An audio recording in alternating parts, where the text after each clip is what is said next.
Ang programang ito ay hatid sa inyo ng Air 21. Sagot ko, padala mo.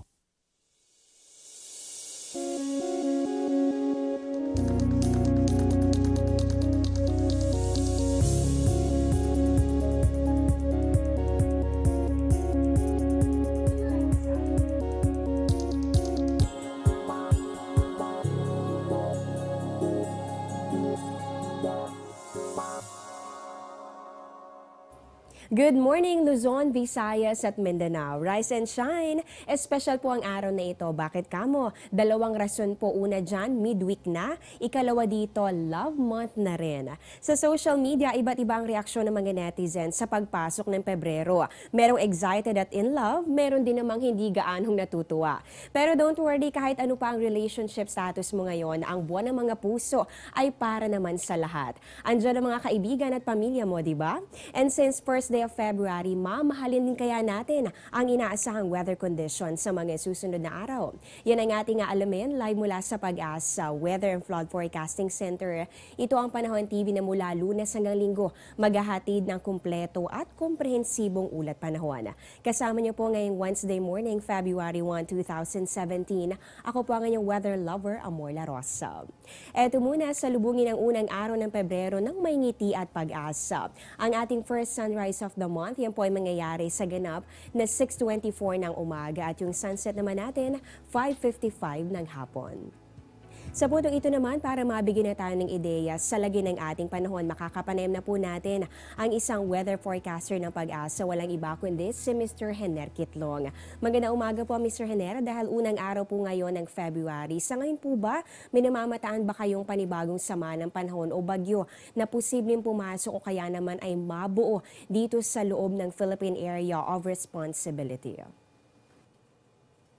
Maraming salamat, Amor, sa mga kababayan ko sa Pangasinan. Masanto siya kabotsanad si kayo namin. Sa mga kaibigan nating Muslim, Assalamualaikum. Yes, Amor, sa ngayon po may minomonitor po tayo ngayon. Sa ngayon po, isa na po itong low pressure area. Nasa loob po ito ng Philippine Area of Responsibility at inaasahan po yan na bukas ng umaga ay makakapasok na po ito sa Philippine Area of Responsibility. Sa ngayon po, isa lamang po itong LPA, subalit sa susunod na mga araw, may posible po na maging isang bagyo po ito. As of 4 a.m., ang layo po nito ay nasa 1,700 kilometers, silangan timog, silangan ng Mindanao. Ayan po, nalaman po natin na isang panibagong low pressure area o sama ng panahon ang binabantayan po natin ngayon. At tayo nga po kay Mr. Hener, posible po yung pumasok sa loob ng ating par bukas at hindi rin po natin inaalis yung posibilidad na ito ay ma-develop o lumakas sa pagiging isang ganap na bagyo. At eto naman po, Mr. Hener, ano po bang inaasahan nating lagay na panahon para sa unang araw ng Pebrero base po dito sa inyong inilabas na forecast? Wala po tayong bagyo sa loob ng Philippine Area of Responsibility. Patuloy pa rin pong umiiral itong tinatawag nating Northeast Monsoon, yung hanging amihan, at yung tail end of a cold front. Dahilan po dito, ang Metro Manila po kasama po ang lalawigan ng Isabela, Aurora, Rizal at Quezon, ay magkakaroon po ito ng maulap na kalangitan na maaaring magkaroon ng mahina hanggang sa katamtamang pagulan at pagkidlat pagkulog. Samantalang ito naman pong Ilocos Region, Cordillera, nalalabing bahagi ng Cagayan Valley at nalalabing bahagi ng gitnang Luzon. Direkta naman po itong naapektuhan ng Northeast Monsoon o yung tinatawag nating amihan. Kaya't sa ngayon po maulap ang kalangitan sa lugar nito. Yun nga lang po pag magkakaroon po ng mga pagulan, ito'y mahina lamang. Ang nalalabing bahagi ng bansa, ito po yung nalalabing bahagi ng Visayas at Mindanao, magiging bahagyang maulap hanggang sa maulap. Ibig sabihin po niyan, sisikat ang araw sa umaga, magiging maalinsangan o mainit sa tanghali dahil ang hangin po ay manggagaling ng Pacific Ocean. Pagdating po ng hapon o kaya sa gabi, maaari po itong magkaroon ng mga isolated thunderstorm. 2 oras bago po mangyari yon. Kung ito po ay natanaw ng ating mga Doppler radar, magbibigay po tayo ng thunderstorm advisory. Alright, so nalaman po natin ang inaasahan nating weather condition para sa unang araw ng Pebrero at narinig naman po natin na posible pa rin talaga ang pagkakaroon ng mga pag-ulan at pagkidlat, pagkulog sa ilang bahagi ng ating bansa. Kaya para sa mga papasok sa kanilang trabaho, huwag kakalimutan ang pagdadala ng payong. At Mr. Hener, ito naman po dahil yung hanging amihan ay peak din po nito noong Enero o kahapon lang po dahil kahapon opisyal na po nagpaalam tayo dito sa January. Ano po ba yung naitala po nating lowest temperature last month at saan-saan po ba ito naramdaman?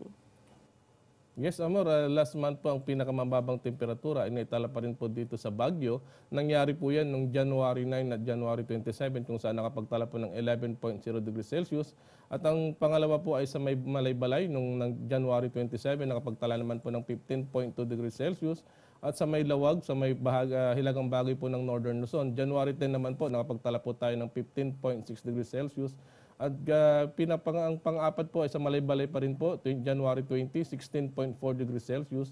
At sa may Basco, Batanes, kung saan nakapagtala naman po ng 17.0 degrees Celsius noong January 26. Ito po yung pinakamababang temperatura sa buwan po ng January. So ibig sabihin po nito, noong nakaraang buwan naramdaman po yung pinakamalamig na panahon o yung pinakamababang temperatura dyan pa rin sa Baguio City na umabot lamang ng 11 degrees Celsius. At patuloy po nating aabangan yung patuloy pang paglamig ng ating panahon sa mga susunod pang mga araw. Dahil po yan sa patuloy na pag-iral nitong hanging amihan o northeast monsoon. At panghuling katanungan na lamang po Mr. Henel bilang gabay sa ating po mga kababayan na nanonood ngayon. Ano po ba yung inaasahan po nating tropical cyclone na average number? Ilang bagyo po ba yung posibleng umiral dito sa loob ng Philippine Area of Responsibility? At paano po ba ito kadalasang kumikilos? O paano po ba yung normal track po nito? Well, sa ngayon po mga kababayan, base po sa pag-aaral na ginawa ng ating mga kasama sa Climate Data Section, ang buwan po ng February, posible pong hindi tayo magkaroon ng bagyo o kaya mga isa lamang. Kadalasan po, sa 48 years na nangyari po sa Pilipinas, halos ganito lamang po yung average po, baka isa lamang po ang maaring magkaroon ng bagyo sa buwan ng ito. At kadalasan po yan, ang dinadaanan po ng bagyo ay lumalapit lamang po sa silangang bahagi ng ating bansa at lumiliko na po ito. Kung baka karamihan po, hindi po ito tumatama sa kalupaan. So ulitin ko lamang po, meron pa rin pong posibilidad na may pumasok po na isang bagyo dito po sa loob ng Philippine Area of Responsibility kapag ganitong buwan ng Pebrero. At bagamat maliit naman yung chance na ito ay tumama sa lupa o maglandfall, ay panatilihin pa rin po natin yung pagbabantay at pagmumonitor sa ilalabas na updates ng Pag-asa. At yan po ay bilang gabay lamang sa atin yung average number at ganun din yung normal track ng tropical cyclones. Maraming salamat po Mr. Henry Kitlong sa binahaging impormasyon tungkol sa lagay ng ating panahon at mga dagdag kaalaman para sa ating viewers ngayong umaga. Nakasama po natin ang isang weather forecaster ng Pag-asa. Umpisa pa lang yan dahil magbabalik pa ang Panahon TV pagkatapos ng ilang mga paalala.